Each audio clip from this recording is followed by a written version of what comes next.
Menghadapi timnas Indonesia, legenda Vietnam sebut Park Hang-seo bisa kerepotan.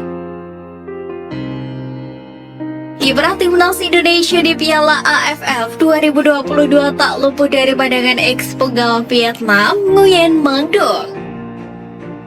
Sebab menurutnya skuad Garuda merupakan lawan yang berat bagi tim asuhan Park Hang-seo di babak semifinal. Punya pengalaman membela Vietnam, Nguyen Mang Duong meminta timnas kebanggaan mewaspadai taktik timnas Indonesia besutan Sintayong di leg pertama semifinal Piala AFF. Nguyen Mang Duong memperkirakan skuad Garuda lebih bermain bertahan di Stadion Utama Gelora Bung Karno. Menurut saya, meski Indonesia bermain di kandang, mereka bisa bermain defensif dan serangan balik. Pelatih Indonesia sangat bagus dan pragmatis. Tanpa berpikir bermain di kandang, dia harus menekan lawan, ujar Nguyen Mang Duong dilansir dari Bongda. Kendati begitu, mantan bek tengah skuad The Golden Star tersebut menyebut bisa saja timnas Indonesia tampil menyerang saat menghadapi Vietnam. Situasi tersebut diyakini kemungkinan akan semakin menyulitkan Vietnam untuk meraih kemenangan dan harus puas dengan hasil seri atau kalah saat bertanding di kandang lawan. Hal senada juga diungkapkan oleh Channel 24/7. Media Vietnam tersebut secara terang-terangan mengaku jika skuad Sintayong memang kuat. Bahkan timnas Indonesia disebut punya gaya bermain yang ditakuti timnas Vietnam. Dengan terburu-buru seperti itu, sulit bagi pemain Vietnam untuk memiliki kekuatan fisik terbaik untuk konfrontasi dengan Indonesia. Timnas Indonesia memiliki gaya sepak bola yang paling ditakuti Vietnam. Pertahanan yang solid dan permainan keras untuk mengatasi tim Vietnam. Tulis dari media Total 24/7.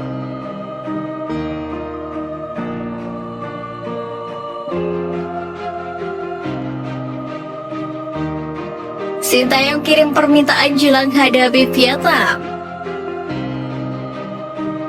Jelang menghadapi Vietnam, pelatih timnas Indonesia Sintayong meminta kepada seluruh pemain Garuda untuk tidak membuang-buang peluang mencetak gol. Sintayong menegaskan taktik yang dia terapkan ialah bermain efektif dengan menampilkan permainan yang indah.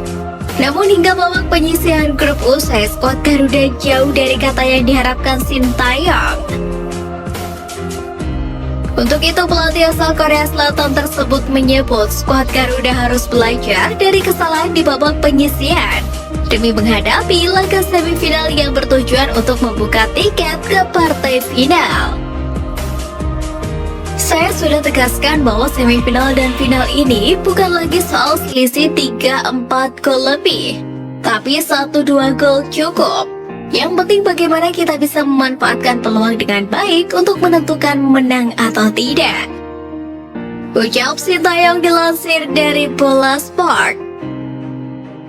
Persoalan memanfaatkan peluang menjadi gol memang menjadi PR timnas Indonesia di Piala AFF 2022. Selama fase grup, timnas Indonesia memang tidak terkalahkan. Mereka mendapatkan 3 kemenangan dan hanya meraih 1 kali imbang saat bertemu Thailand. Tapi yang menjadi sorotan adalah peluang-peluang emas yang gagal menjadi gol. Selain soal penyelesaian akhir, timnas Indonesia mempunyai masalah soal kerja sama tim. Beberapa pemain Garuda terlihat egois dan memaksakan untuk mencetak gol padahal posisinya cukup sulit. Dengan PR yang begitu besar, apakah timnas Indonesia berhasil mendapatkan kemenangan melawan Vietnam dan lolos ke final Piala AFF 2022? Mari tetap dukung perjuangan skuad Garuda.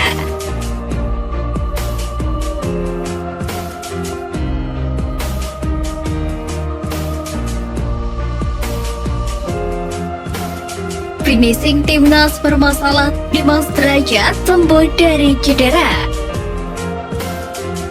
Kabar baik datang dari Dimas Derajat yang dikabarkan telah sembuh dari cedera jelang timnas Indonesia melakoni semifinal leg pertama Piala AFF 2022 kontra Vietnam.